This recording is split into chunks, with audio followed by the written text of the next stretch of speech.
L'audience a duré environ 4 heures d'horloge. Et nous avons, conformément aux préoccupations qui étaient les nôtres, ainsi que celles qui étaient celles du chef de l'État, nous avons discuté avec le président de la République. Nous avons abordé les différentes questions que nous avons jugées utiles d'aborder avec lui, ainsi que celles que lui-même a annoncées. Et nous en sommes sortis avec quelques points d'accord, mais évidemment avec aussi des points de désaccord. Le premier point d'accord que nous avons pu discuter de façon fructueuse a été la question de la liste électorale. La question de la liste électorale, c'était d'abord un audit. Chacun de nous connaît les difficultés que nous avons eues par rapport à la liste électorale au cours des élections de 2023. La préoccupation était qu'il fallait à tout prix éviter que ces mêmes difficultés se répètent en 2026. Le président de la République a marqué son accord pour qu'un audit soit diligenté, si possible avec d'autres forces politiques, mais si les autres forces politiques ne sont pas disponibles, nous ferons le travail. Nous espérons que cet accord marqué par le chef de l'État se traduira effectivement en réalité avec les exigences que cela appelle, parce que c'est un accord global, général, sans contours. Et lorsque nous aurons défini les contours, nous espérons qu'il continuera d'être d'accord avec nous et c'est notre souhait. Parce que nous ne pouvons pas continuer à aller aux élections avec une liste qui sème le doute dans l'esprit des gens, une liste dont les gens ne sont pas sûrs, une liste qui crée des difficultés aux électeurs, aux citoyens en général. Et il a été reconnu par lui-même d'ailleurs que quelque chose, selon ses propres termes, a bugué dans le système au point où des gens ont été envoyés à des dizaines de kilomètres de leur lieu de résidence pour voter. Ce genre de choses, il ne faut pas le faire. Évidemment, cet audit qui aura été fait appellera des recommandations, appellera des corrections. Et ces corrections devront être mises en œuvre avant les élections générales de 2026. Mais lorsqu'on aura fait l'audit et que approcheront les élections de 2026, il devrait être question d'opérer l'extraction de la nouvelle liste avec le concours des forces politiques qui, comme il a été envisagé, un noyau sera mis en place pour faciliter la surveillance de ce qui se fera. Tout cela prendra une certaine forme. La deuxième grande préoccupation qui a connu un accord et une entente avec le président de la République, c'est la situation de nombre de nos camarades et compatriotes qui sont dans les prisons. Du fait des élections de 2023, de 2021, même de 2019, etc. Et pour ces diverses raisons, des gens qui sont retenus, notamment les jeunes élèves, les jeunes étudiants, les jeunes artisans, etc., qui, dans la manifestation de leur liberté d'expression, liberté d'action, liberté de militer, se sont trouvés en situation délicate et difficile et que la justice a gardé. Le président de la République a donné, séance tenante, les instructions au ministre de la Justice pour que les dossiers soient accélérés. Mais je dois dire au passage qu'en qualité de chef de file de l'opposition, quand je l'ai rencontré, il avait déjà exprimé cette volonté de faire accélérer les dossiers. Nous espérons que cette fois-ci, ça va être plus vite. L'accélération sera une bonne accélération pour que les jeunes sortent de prison. Dans la même veine, nous avons, avec grande tristesse, enregistré de sa part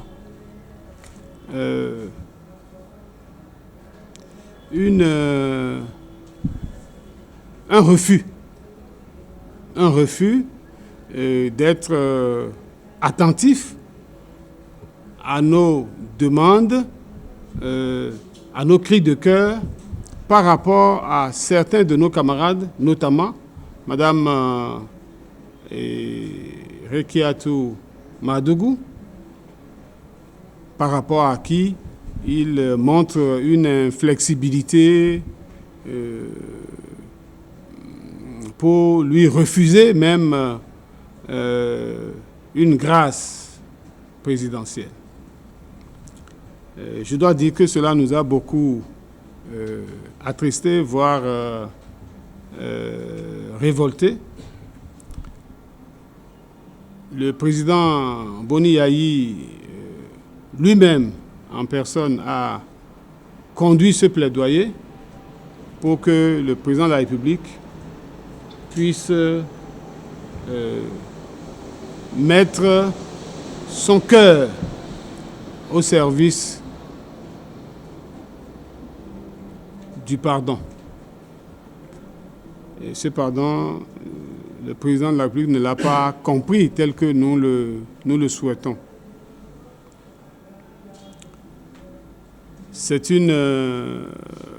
C'était pour nous comme un coup de massue, un coup de poignard dans les côtes. Mais en tant que responsable du parti Les Démocrates, nous restons convaincus que nous devons continuer le combat pour obtenir la libération de nos camarades. Nous avons une proposition de loi sur la table, une loi d'amnistie. Si le président de la République refuse la grâce présidentielle, nous ne devons pas baisser les bras. Peut-être devons-nous comprendre que nous ne pouvons pas compter sur lui pour la loi d'amnistie, mais il ne faut pas s'avouer vaincu avant d'être allé au combat. Nos camarades qui sont au Parlement, qui sont dans les différents groupes, nous avons engagé de parler avec eux et nous devons continuer à parler avec eux. J'espère que leur cœur de mère, de père, de frère, de sœur va s'assouplir pour qu'ils comprennent les arguments que nous avons développés au président de la République, à savoir que les fils et les filles de ce pays doivent tous se mettre au service de la construction du pays. S'il y a eu des incompréhensions par le passé, ces incompréhensions doivent être gommées pour qu'on amène toutes les énergies, toutes les intelligences que l'on mette au service du pays. Les situations qui ont créé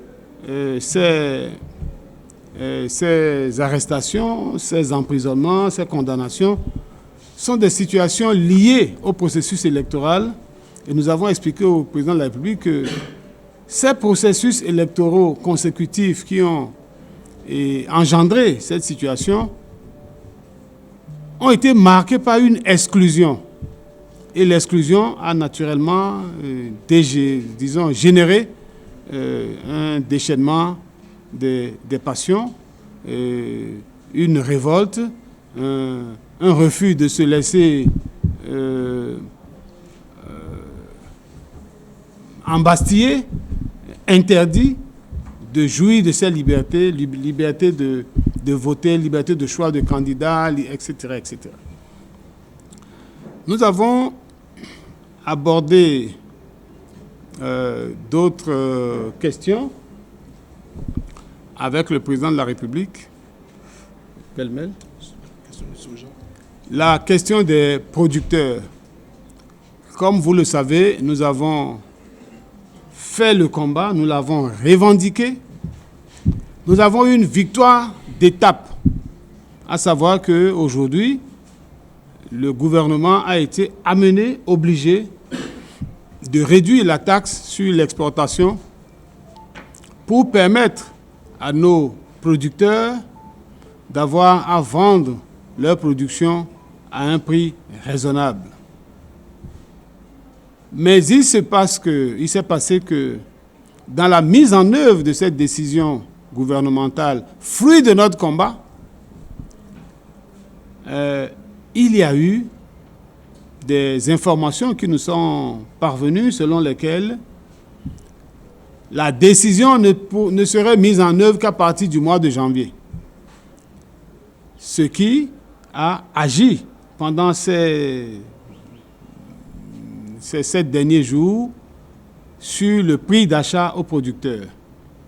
Le président de la République a fait avec nous le constat que ce phénomène a existé, mais qu'il ne dépend pas de lui. Que la décision du gouvernement reste conforme à ce que nous avons obtenu et que donc des dispositions seront prises pour annoncer aux populations que les prix, la taxe à l'exportation qui est de 30 francs, est mise en œuvre dès maintenant et non à partir du mois de janvier. Donc un communiqué gouvernemental passera pour préciser cela. Nous avons abordé les questions liées à la Cour, au Conseil électoral, tel qu'il est aujourd'hui, Sénat, au Conseil électoral et à la Commission électorale nationale autonome. Nous lui avons expliqué qu'il n'est pas décent, il n'est pas juste, ce n'est pas conforme à la loi et notamment à l'esprit de la loi que un groupe, un parti politique qui représente aujourd'hui, suivant les résultats proclamés par la Cour constitutionnelle que nous avons eus en janvier 2023, un parti politique qui fait plus du quart de l'électorat ne peut pas manquer de représentation au Conseil électoral pour la simple raison que le principe sur la base duquel est conçu et créé le Conseil électoral, c'est un principe d'équilibre et un principe de « tu me surveilles, je te surveille ». Le Conseil a été conçu pour être plus ou moins un organe paritaire. La minorité parlementaire désigne un représentant, la majorité parlementaire désigne un représentant. D'une part, le chef de l'État désigne un représentant et le chef de file de l'opposition désigne un représentant. Et puis les magistrats désignent celui qui fait l'arbitrage, un peu comme celui qui fait l'arbitrage, désigné par les magistrats en Assemblée générale. Au jour d'aujourd'hui, depuis les élections de janvier 2023, la configuration politique dans notre pays a changé. Nous avons au Parlement une minorité parlementaire normale, incarnée par le Parti Les Démocrates, et une majorité représentée par les deux partis du président de la République. Et nous avons donc le président de la République lui-même et le chef de file de l'opposition. En situation normale, le Conseil électoral serait composé de 2 personnes, de 2 représentants désignés par le parti Les Démocrates. Mais il se passe malheureusement que, et nous espérons que les discussions vont se poursuivre et que nous réussirons à infléchir la position du chef de l'État et du pays en général par rapport à cette question. C'est une question de justice, c'est une question d'équité, c'est une question d'équilibre des forces dans le dispositif électoral. Le président de la République est resté pas très ouvert à la question, mais nous ne baissons pas la garde.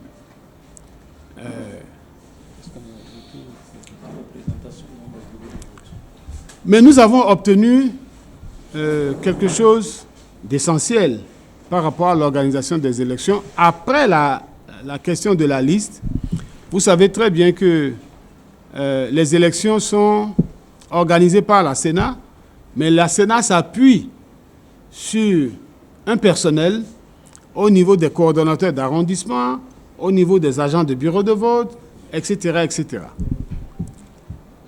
Alors, ce qu'il y a, c'est que dans la pratique, depuis les 3 dernières élections, ce sont les partis politiques du président de la République qui alimentent ces organes, enfin, qui mettent en place ce personnel. Bon, on nous fait savoir qu'il y a une plateforme quelque part, mais tout le monde sait comment ça se passe. Tout le monde sait comment ça se passe. Nous avons obtenu du président de la République qu'il ne se passera plus comme ça, que le personnel électoral soit exclusivement désigné par les autres. Donc, nous mettrons en place un mécanisme qui permet aux partis Les Démocrates, donc à l'opposition et aux autres forces de l'opposition, évidemment, notamment aux partis Les Démocrates, de fournir du personnel électoral, coordonnateur d'arrondissement, responsable au niveau département, agent des bureaux de vote, etc., etc.